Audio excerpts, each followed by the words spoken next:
दोस्तों, जरा सोचो, एक ऐसा गांव जहां पिछले 25 सालों में एक भी अपराध नहीं हुआ, जहां पुलिस स्टेशन सिर्फ नाम के लिए है, जहां इंस्पेक्टर खेत जोतता है क्योंकि कोई केस ही नहीं होता, और फिर एक रात सब कुछ पलट जाता है।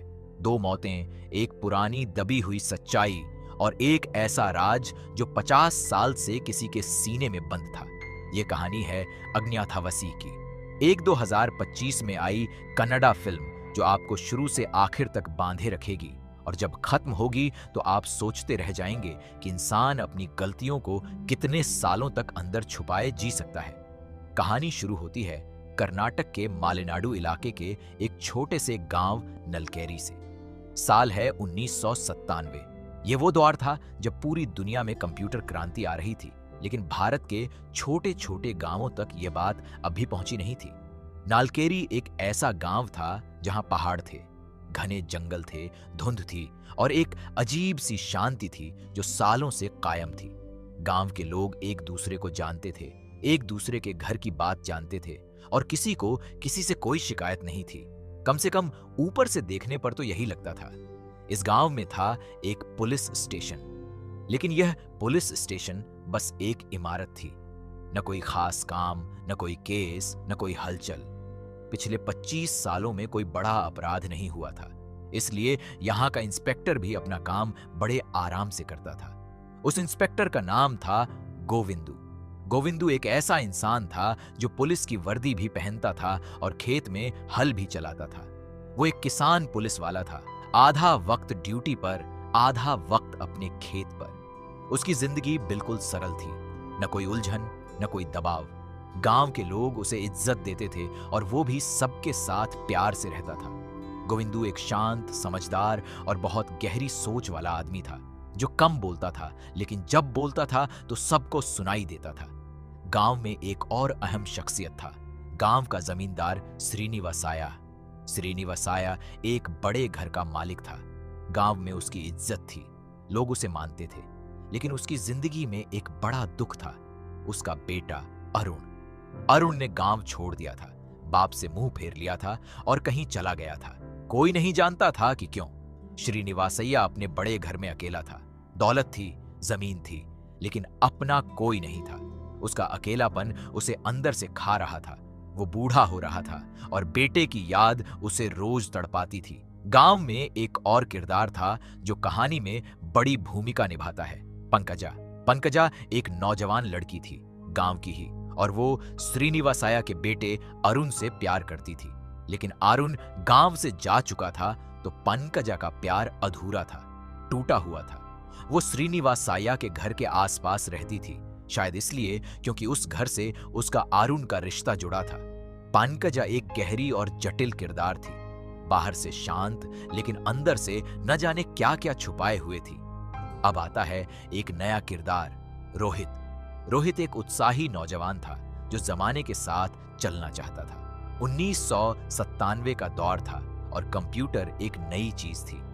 रोहित ने अपने भाई को मनाकर गांव का पहला कंप्यूटर खरीदवाया। यह गांव के लिए एक बड़ी बात थी।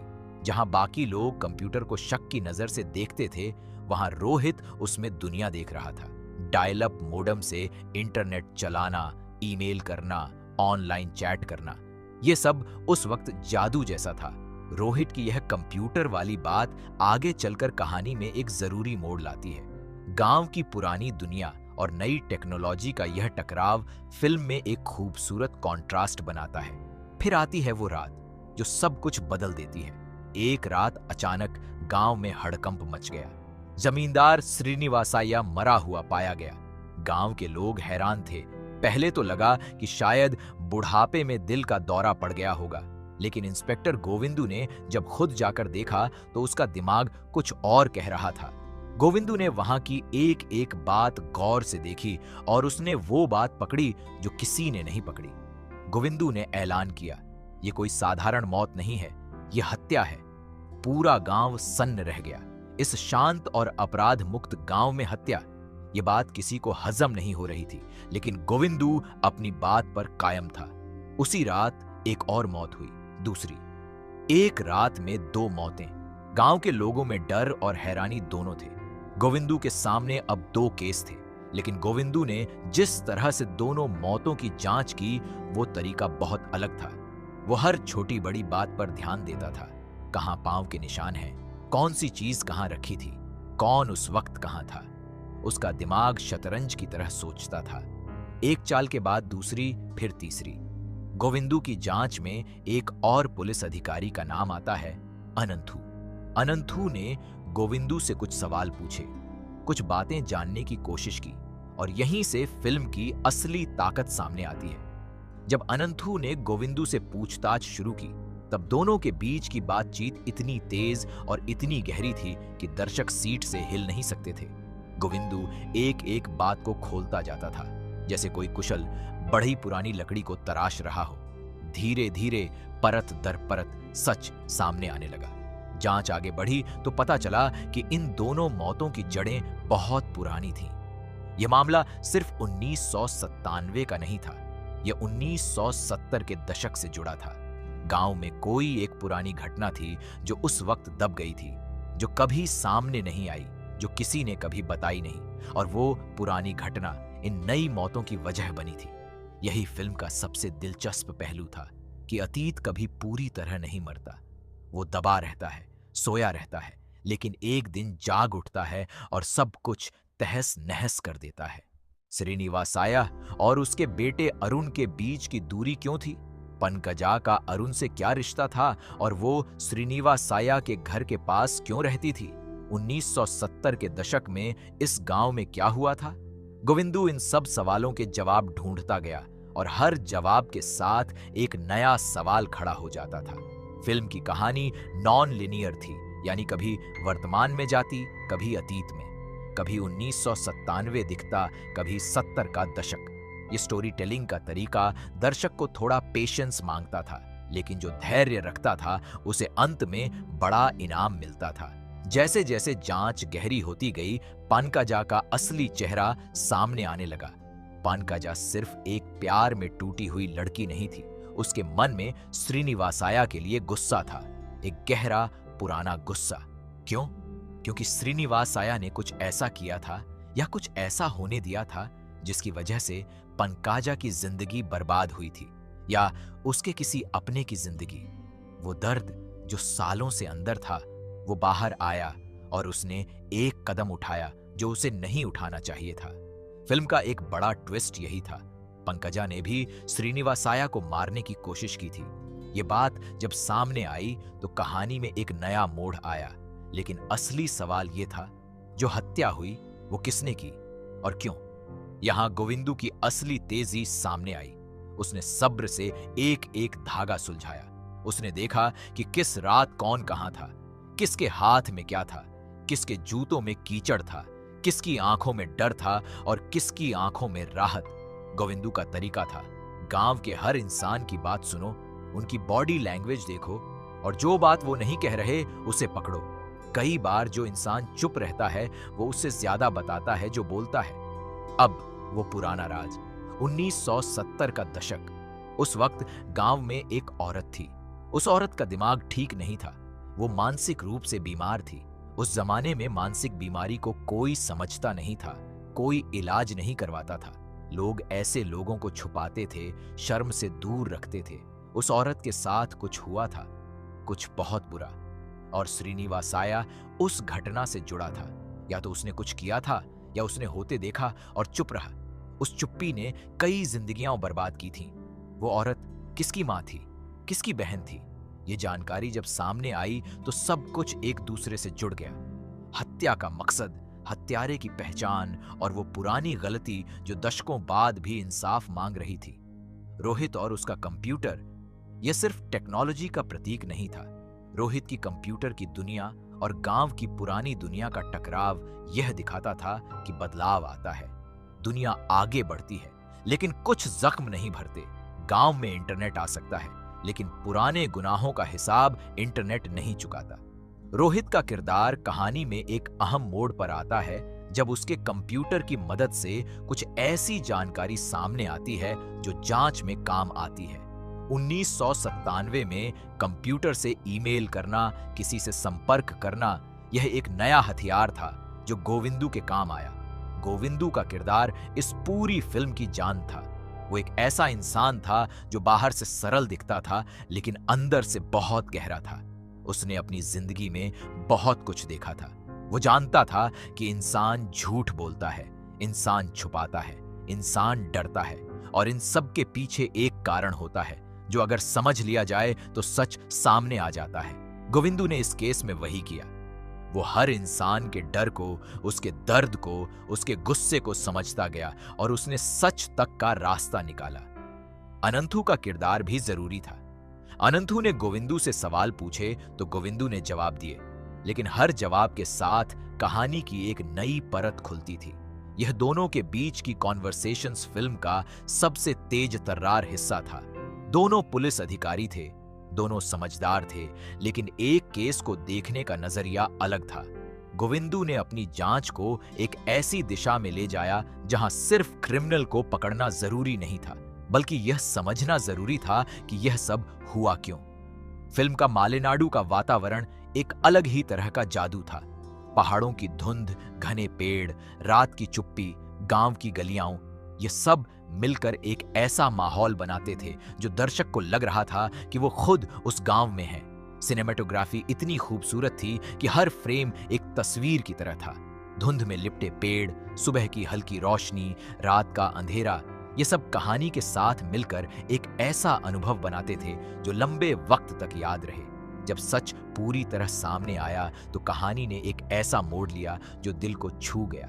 हत्या हुई थी, ये सच था, लेकिन वो हत्या क्यों हुई?